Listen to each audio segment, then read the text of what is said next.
All right, everybody, welcome back to another edition of Meet the Assistant. We are joined today by Taylor and I, who are always here. We're bringing another face in once again, Kyle Dingus, who is our Director of Data Science. Um, we want to talk a little bit about a problem that this industry has experienced for as long as I've been around, which has been a long time. In managing sales teams, there's always been this problem of account executives not being great forecasters of their business. So I could have 10 AEs and half of them are going to be pie in the sky, very optimistic forecasters. They're going to close every piece of business they pitch.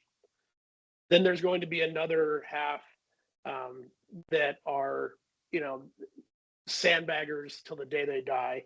Changing that human behavior, I think I can speak for the industry to say that like that is a complex problem, a problem that probably won't ever be fixed. So what we did, as we always try to do with the assistant, is try to take some things that are challenging to fix with human behavior or human input and make them automagical, right? So Taylor, tell There's us. your word. I know I love using it. So Taylor, tell us how we solved this problem. Yeah, so we took a look at all the data we have available to us today, historicals and everything that users are inputting as far as pending, count history, all of that stuff. And we made an assumption that we could generate a better pending number based upon watching how every individual AE creates pending. We went into what I would call the data science lab and gave Kyle a project and said, hey, can you help us figure out this assistant capability to generate a better number? And Kyle created magic, which is precision pending. But it's not just magic. There's actual real data that goes into this thing. And we generate a far more accurate pending number than what the individual AE is capable of just because of their own bias, like Chris was saying, and their own personalities. So Kyle, can you explain to us what the heck goes into precision pending?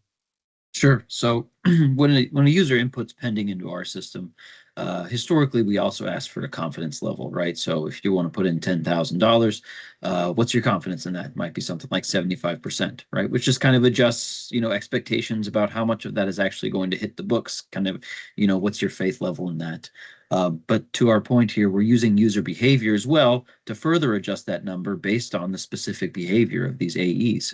And so if somebody is overconfident, we can help adjust that number even further to try to account for when they say 75%, what do we actually think that they're going to deliver there? Or the inverse, when somebody says that, do we think it's going to, be 40% likely that it kind of comes in?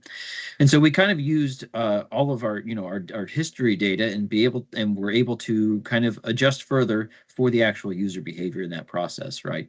And so what we found is that it actually helps create a more accurate pending picture than just using our regular adjusted pending numbers. To give you an idea for some benchmarks, pending is, as Chris mentioned earlier, is a very inexact science. It's hard to kind of pin down.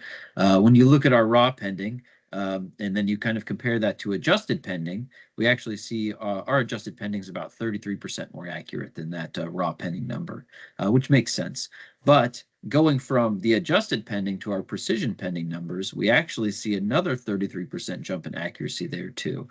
So we have found that accounting for that user behavior, when we actually incorporate these numbers, has given us a pending value that we feel is we're a lot more confident is actually going to be closer to what the true value is going to be at the end of the month.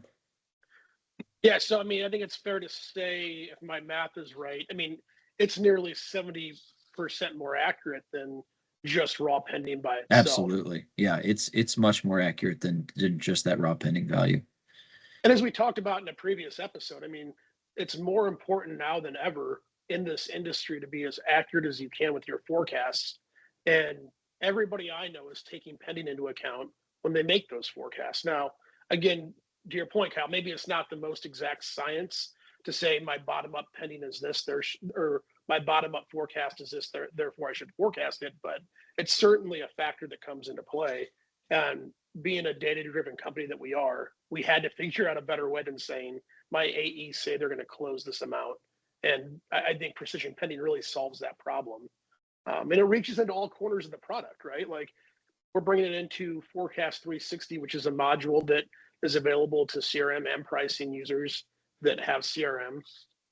And we take pending and we push it into our pricing model in our forecast module. So this is just, I mean, it's something that reaches every corner. And I don't think there's anything that could be more important than being as accurate as possible with it.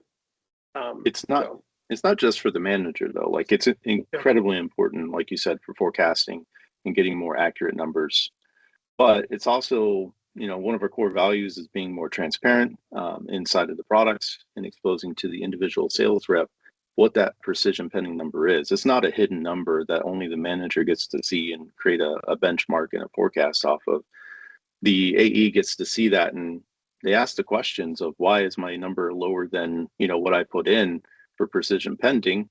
And, you know, there's a history here of, you know, sometimes with this account you seem to hold back a little bit, or you're overly optimistic on this individual case. But it's a way for them to try to improve the number and the accuracy of when they enter pending and how close they are to precision to try to be better forecasters individually as well. Yeah, Taylor, I think it's a good point that we don't talk about enough. Like, the worst way to change human behavior is to just say you're wrong and not have an objective, you know, backbone behind that. But it gets much more impactful when we just display to them that, like, this is the adjusted pending, or I'm sorry, the precision pending number is different because of your history.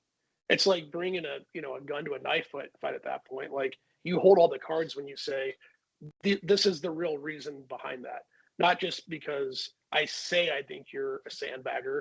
It's because historically you are, and here's what the impact looks like.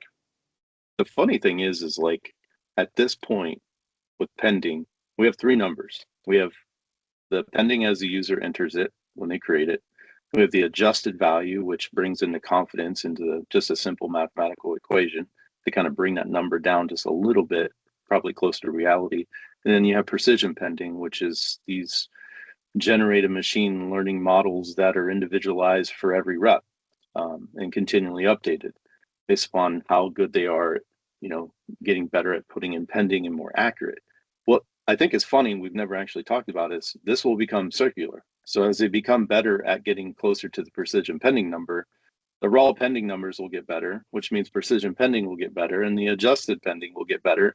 So if the reps can see this number and they can chase after precision pending and getting closer to it, it will make the raw dollars even better and will create better habits for individual sales reps, which is cool. Yeah, I love the flywheel analogy there. Everything always works better when it's a continuous cycle. So right. Those of us in marketing know that all too well. So precision pending is, I think it's important to note that, like, this is, I've said this before, it's probably cheesy and cliche now, but it's still true. This is the worst precision pending will ever be. Like, we went into the lab, we figured out how to generate precision pending. I think there's been some iterations upon that after customer feedback, especially around like a new hire. What do we do with precision pending for that use case?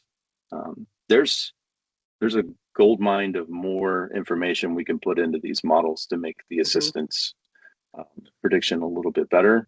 Connect Mailbox, I think, is definitely part of that, where we can look into the emails and we can read them and we can say like, oh, there's a piece of pending that's tied to this conversation and the customer is really excited. Maybe we need to boost up our prediction based upon that information. So there's a lot to come with precision pending. I think it's important that we put it out there and get customer feedback and keep going from there. Awesome. Well, that brings us to our time today, guys. Thanks a lot. Thanks, Kyle, especially for being here for 2 episodes in a row now.